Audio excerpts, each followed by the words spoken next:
So eto mga sangkay, may bagong update po tayo. Makakalaya na nga ba si former President Rodrigo Duterte? Nagsalita po ngayon mga sangkay ang abogado niya.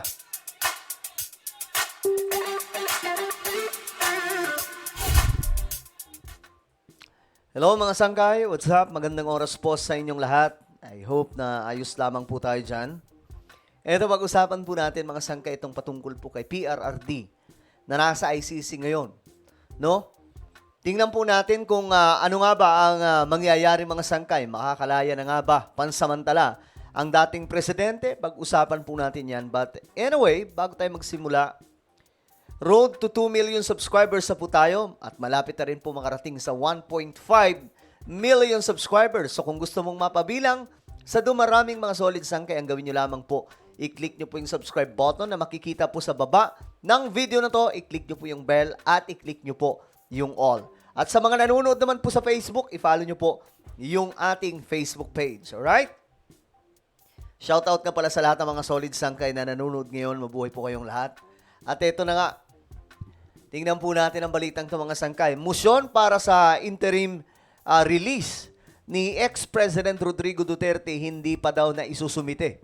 So ito po kasi mga sangkay ngayon ay magpa-file po sila ng motion para po pansamantala mapalaya ang dating Pangulo at pansamantala mga sangkay makauwi daw po dito sa Pilipinas.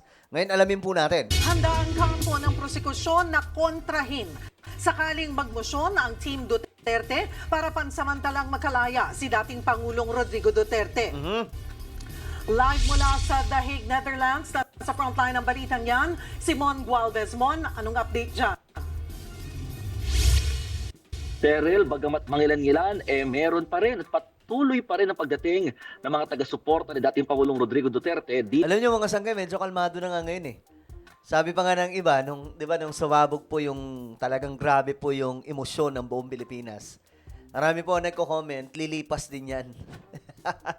Lumipas din po talaga, medyo kalmado na po ngayon ang buong Pilipinas. Hindi na po talaga siya tulad ng nakaraan nung nakuha nga po si PRRD ng Interpol.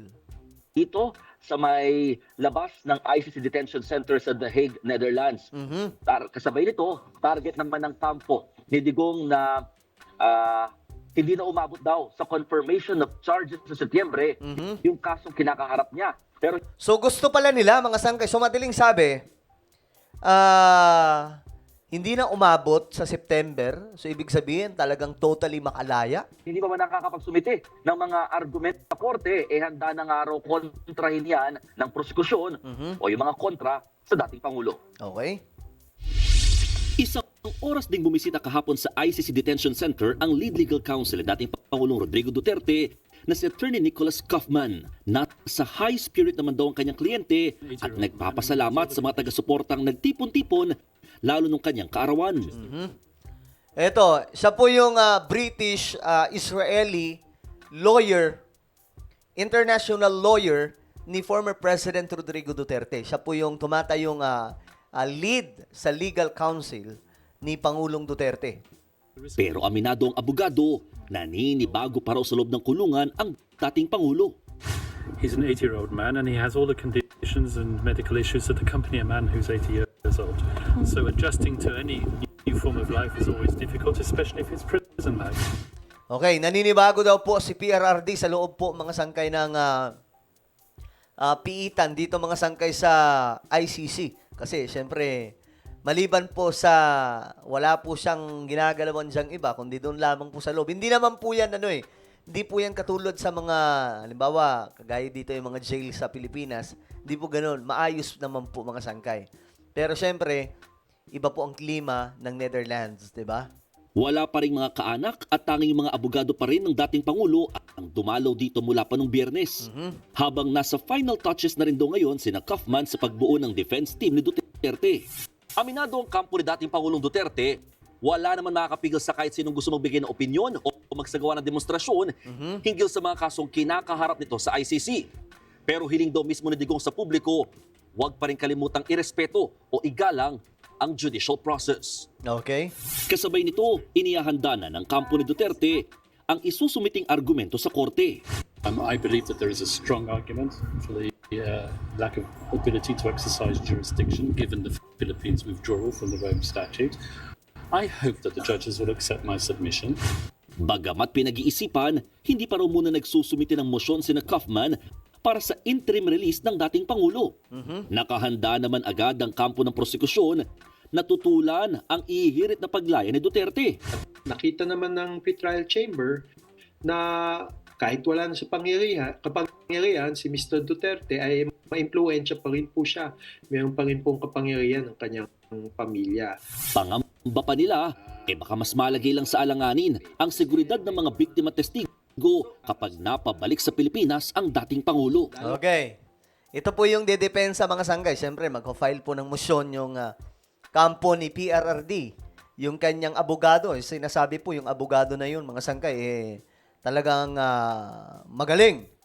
So ngayon, sila po yung sasalag dito, mga sanggay. Sila po yung ko-kontra.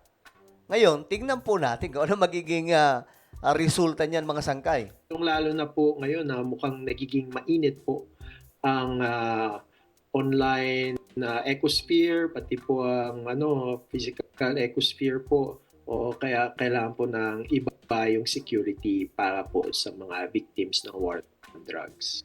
At syempre, hindi natin alam kung anong magiging resulta nito sa mga yung mga talagang Davao Death Squad members at yung mga vigilante style members. Kinontra rin ng prosekusyon ang argumentong walang jurisdiksyon ng ICC sa kasong kinakaharap ng dating Pangulo. Sa katunayan, may tuturing daw na international crime ang crimes against humanity, kaya dapat lang itong litisin sa The Hague. Okay, so yan po yung kanilang depensa dyan, mga sangkay. Na wala daw pong jurisdiction, pero kumbaga itong ginawa daw ni PRRD ay dapat lang naman talaga nalitisin daw po sa international. Pero guys, 'di ba, kung yan na lang po yung argumento, ito maging maging totoo tayo. Bakit hindi po nila mahablot-hablot si Putin?